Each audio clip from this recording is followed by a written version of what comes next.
Hey there guys, and welcome to a new series of speedrunning tutorials I'm going to be doing on the channel here. As many of you probably know, I've been spending a lot of time with Ocarina of Time Glitchless on my Twitch channel lately, and with SGDQ coming up in just a week, well, less than a week, but with the Glitchless run coming up in about a week, I thought, you know, there were some things while learning this category that were just kind of frustrating to learn, because it took people coming into my Twitch stream and telling me, oh, this is what you're doing wrong, or this is the nuance that you're missing. It took that level of interaction within the community to really be able to figure out how to do a couple of basic tricks, because there weren't really any tutorials available on YouTube that I could find that really gave all the nuances that I needed. And I spent a lot of time banging my head against a wall, metaphorical wall, physical ones sometimes too, but to kind of get this right, get these little tricks right.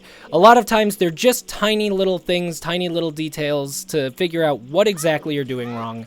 So with SGDQ right around the corner, I thought a lot of new runners are probably going to be interested in Ocarina of Time because, hey, Glitchless, that's a lot more approachable than something like any percent or 100%, which have all of these incredibly complex and really precise glitches and everything. And it is. I think it's a lot more approachable of a category than many of the other Ocarina of Time ones. But there are still some things that can very easily trip you up. So a lot of new runners probably going to end up down here at some point or another. There are some really nice B1 skip tutorials available.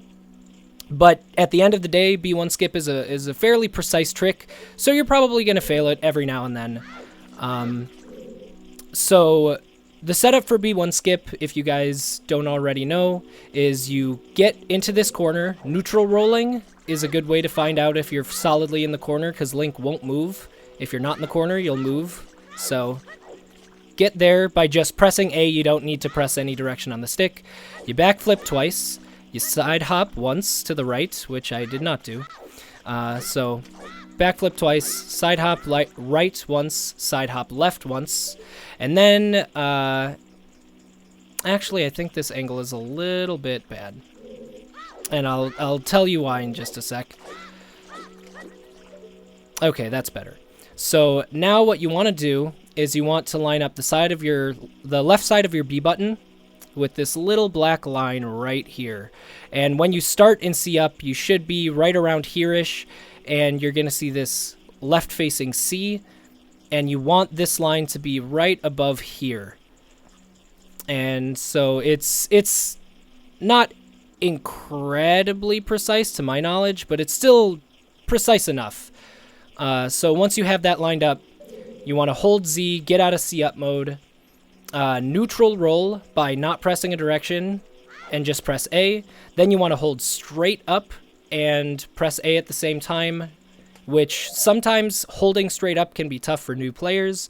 So in that case, you can pause buffer it, which just means right now I'm holding up and Z in the pause menu, and when I unpause, I'm just going to press A a few times, and that should get me to jump. And hey, I just skipped basement 1. So that's the backup. There is a little nuance that I did not know about, and this would have saved me a lot of headache. This is the kind of thing I was talking about with people having to come into my chat when I was frustrated with it and tell me, oh no, this is what you're doing wrong. I figured it would be useful to have it in a tutorial form.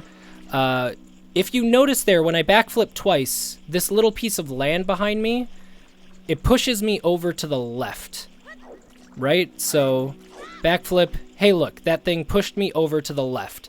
That's a decent indication that your angle should be good. It's still possible it won't be, but it's a pretty good indication. The issue I was finding myself having a lot is I would try to get in the corner, right?